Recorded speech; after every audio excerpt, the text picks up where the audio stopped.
అందమైన చర్మ సౌందర్యం మీ సొంతం. Second aqua radiance deep cleansing gel.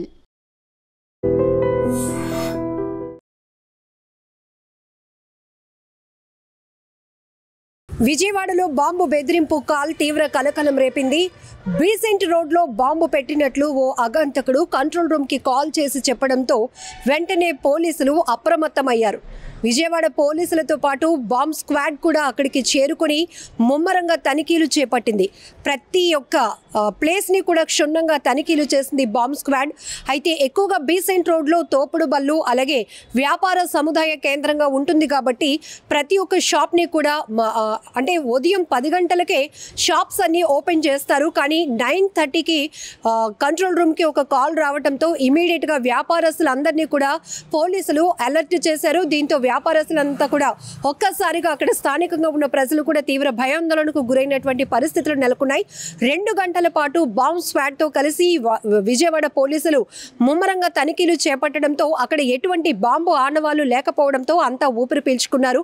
అయినప్పటికీ కూడా అసలు కంట్రోల్ రూమ్కి కాల్ చేసిన ఆ అగంతకుడు ఎవరు, బాంబు బెదిరింపు కాల్ ఎందుకు చేసినట్లు, ఈ కాల్ ఎక్కడి నుంచి వచ్చింది అనే దానిపై పోలీసులు అయితే ఆరా తీస్తున్నారు. ప్రస్తుతానికి విజయవాడలో పరిస్థితి అయితే కనుక సద్దుమణిగిందని చెప్పొచ్చు. ఒక్కసారిగా పెహల్గాం దాడి తర్వాత ఎప్పుడు ఎక్కడ ఎలాంటి అగంతకుల నుంచి ఎలాంటి దుశ్చర్యలు ఉంటాయి అనేది చెప్పి ఇప్పటికే ఇంటెలిజెన్స్ అలర్ట్ చేసిన నేపథ్యంలో ఒక్కసారిగా ఆల్ ఆఫ్ సడన్ విజయవాడలో బాంబు బెదిరింపు కాల్ రావటం కలకలం రేపిందని చెప్పొచ్చు. అసలు కంట్రోల్ రూమ్కే కాల్ చేసి పర్టికులర్గా బీసెంట్ రోడ్లోనే బాంబు ఉంది, బాంబు పెట్టాము, మరి కాసేపట్లో పేలబోతుంది అంటూ పోలీసుల్ని బెదిరించినటువంటి ఆ అగంతకుడు ఎవరు, ఎందుకు ఈ కుట్ర పన్నుతున్నారు అనే దానిపైన కూడా పోలీసులు ప్రస్తుతానికి ఆరా తీస్తున్నారు. విజయవాడలో ప్రముఖ వ్యాపార కేంద్రంగా ఉన్న బీసెంట్ రోడ్లో నిత్యం వేలాది మంది జనసంచారం ఉంటుంది. వందలాది షాపులు ఉదయం 10 గంటల నుంచి తెరిచి ఉంటాయి. అయితే ఈ రోజు 9:30 ప్రాంతంలో విజయవాడ పోలీస్ కంట్రోల్ రూమ్ కు ఫోన్ కాల్ వచ్చింది. ఫోన్ చేసిన ఓ అజ్ఞాత వ్యక్తి విజయవాడ బీసెంట్ రోడ్లో బాంబులు పెట్టామని, మరి కాసేపట్లో అవి పేలే అవకాశం ఉందని చెప్పి ఫోన్ కట్ చేసేశాడు. దీంతో అప్రమత్తమైన పోలీసులు వెంటనే బాంబ్ స్క్వాడ్ ను రంగంలోనికి దించారు. మొత్తం 4 బృందాలుగా ఏర్పడి బందర్ రోడ్డు నుంచి ఏలూరు రోడ్డు వరకు కూడా క్షుణ్ణంగా తనిఖీలు చేశారు. బీసెంట్ రోడ్డు షాపులతో పాటు తోపుడు బండ్లు కూడా ఎక్కువగా ఉంటాయి.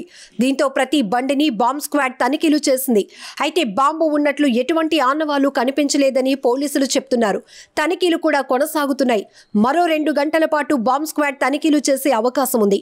బాంబు కాల్ నేపథ్యంలో బీసెంట్ రోడ్లో అన్ని షాపులను మూసివేయించడంతో పాటు ఈ రోడ్లో సామాన్య ప్రజలు వ్యాపారులను ఎవరిని కూడా రానివ్వకుండా బారికేడ్లు ఏర్పాటు చేశారు. బీసెంట్ రోడ్లో భారీగా బందోబస్తు ఏర్పాటు చేశారు. తనిఖీలు ముగిసే వరకు ఎటువంటి కార్యకలాపాలు నిర్వహించకూడదని పోలీసులు ఆదేశాలు ఇచ్చారు. తనిఖీలు ముగిసిన తర్వాత బాంబు కాల్పై పోలీసులు అధికారికంగా ప్రకటన చేసే అవకాశం ఉంది. బీసెంట్ రోడ్లో బాంబు లేదని ఊపిరి పీల్చుకున్న పోలీసులకు మరో బాంబు బెదిరింపు కాల్ ఉలిక్కి పడేలా చేసింది. విజయవాడ రైల్వే స్టేషన్లో బాంబు పెట్టామంటూ ఓ అగంతకుడు కంట్రోల్ రూమ్ కు కాల్ చేశాడు. హిందీలో మాట్లాడటంతో అప్రమత్తమైన జీఆర్పీ, సిఎస్డబ్ల్యూ బాంబ్ స్క్వాడ్ బృందాలు రైల్వే స్టేషన్లో విస్తృతంగా తనిఖీలు చేశారు. మహారాష్ట్ర లాతూర్ నుంచి కాల్ వచ్చినట్లు పోలీసులు నిర్ధారించారు. బాంబ్ పెట్టినట్లు చెప్పిన సదరు అగంతకుడు ఆ తర్వాత ఫోన్ను స్విచ్ ఆఫ్ చేసుకున్నట్లు పోలీసులు చెప్తున్నారు. బాంబు బెదిరింపు కాల్ నేపథ్యంలో స్టేషన్లో ప్రయాణికులను, ప్లాట్ఫామ్లను పోలీసులు క్షుణ్ణంగా తనిఖీలు చేస్తున్నారు. బాంబు బెదిరింపు కాల్స్ ఫేక్ అయినప్పటికీ కూడా 2 గంటల పాటు ప్రజలు తీవ్ర భయాందోళనకు గురయ్యారు. నిజంగా ప్రస్తుతం ఉన్నటువంటి సమాజం దేనికి ప్రయారిటీ ఇస్తుంది? ఆర్థిక సంబంధాల చుట్టూ మాత్రమే తిరుగుతుంది. మళ్ళీ ఎన్నికలంగానే చాలా విరక్తి కలుగుతాను. మంచి అనిపిస్తుంది కదా, లేడీస్ కూడా ఛాలెంజింగ్ జాబ్స్ చేసినప్పుడు చాలా బాగుంటది. ట్రాఫిక్ అసిస్టెంట్స్ గా నియమించిన ట్రాన్స్జెండర్స్ అందరితో సాల్యూట్ చేయించుకుంటున్నారు. ఫుడ్ డెలివరీ ఇవ్వటానికి వెళ్ళినటువంటి డెలివరీ బాయ్ అనిల్ పై